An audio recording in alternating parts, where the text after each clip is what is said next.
I first heard about the project from Night, I went and watched the series, and I was just overwhelmed in a good way with it because it is so intriguing and it is so unique, and knowing how it would translate to live action I thought would be really special. And it has such a large canvas of the world, and it has the 4 nations, and each of those 4 nations, you know, needs to be developed with the language, with symbols and writing, needs to be developed with societies of people, needs to be developed with architecture and design and environments that they live in, and answering the basic of questions like, you know, how do they sustain themselves? All that has to be thought about in the design and execution in the movie. One of the biggest challenges that we had was, of course, creating the world. It was a very fortuitous moment when we came to Phil and Juliana and Andrew as sort of the artistic look of the movie and able to then take Night's input and create this world. You know, once we had it visually and on paper, then we had to figure out how we were going to do it. Pre-production was the easy part. I started with the conversation with Night and animation as a source material. The challenge at the very beginning was to take the animation and be faithful to the spirit of it, but to set it in a real place. What do you think of these locations? Does it look like Vietnam? The very, very beginning of this prep period, which I enjoyed so much, was actually sitting down with Phil and Juliana, Robin props, and, you know, just basically all the keys, and we discussed how to make our nations into what they need to be. We wanted to stick with the colors of the cartoon and the idea of the cartoon, but we didn't want it specifically one nation. In the cartoon, it's sort of more Eskimo or Inuit. We all decided that they had to look like they're of this world. Like, you could meet them, you could go to school with them, although you couldn't. They're completely fantastical. The hard task was to keep them looking like they could be living today amongst us. That is the vision of perfection. Costumes and makeup in here, not only were they dressing the principals, but we had to dress numerous backgrounds of societies, of villagers, Fire Nation soldiers, or war tribe benders. It just didn't start and stop with the actors. There were hundreds and thousands of other costumes, other hairstyles, other wigs, other makeup to be designed.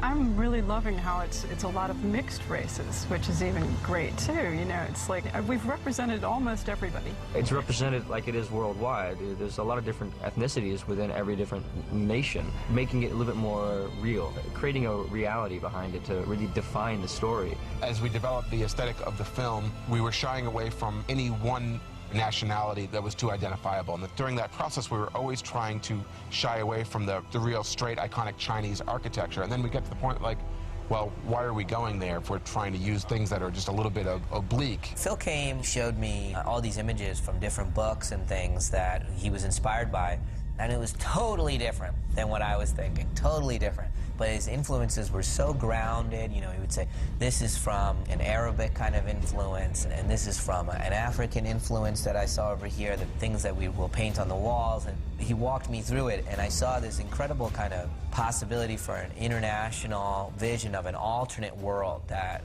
reminded us a lot of our world, but was different. Because there's a lot of Oriental influence in this film, but it's not an Oriental movie, it's not a Kung Fu movie, it's not a Hong Kong movie, it's not a Chinese movie, but the Oriental elements are extremely present, and they didn't want to make it look like it's a mistake we didn't do the Oriental style. The world is hugely diverse, and your heroes have different skin colors. What I loved about the show, I didn't know what races everybody was. I mean, you know, everyone saw what they wanted to see in the characters. In my household, Katara was Indian 100%, right? My oldest daughter looks like Katara. So I saw, you know, her as Indian. But you couldn't really put your finger on it, and I love that. I love that about anime in general. When you back off the animation a little bit, you think that there's a complete world there, but once you start getting into the details, the animation just doesn't have that, just because of limitations of it. So it's about not only fleshing out the details, but then also grounding this place in a very real world. So it was so cool seeing this team of incredibly talented people with great resources go off and do their version of our world. We always knew it would be a different vision, you know, filtered through these other artists. We got to tell the show the way we wanted to, and now it gets to be a new variant, and that's cool to us.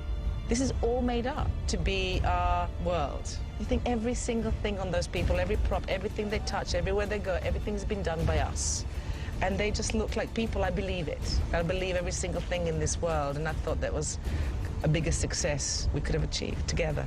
In the end, it's actually, I keep saying I feel like I'm doing 4 movies because each nation is a completely different aesthetic, all part of the same puzzle piece, but a very different piece of it. So every time one aspect changed, we had to sort of revisit the others because they all, you know, sort of like the Avatar, they all had to be in harmony with each other.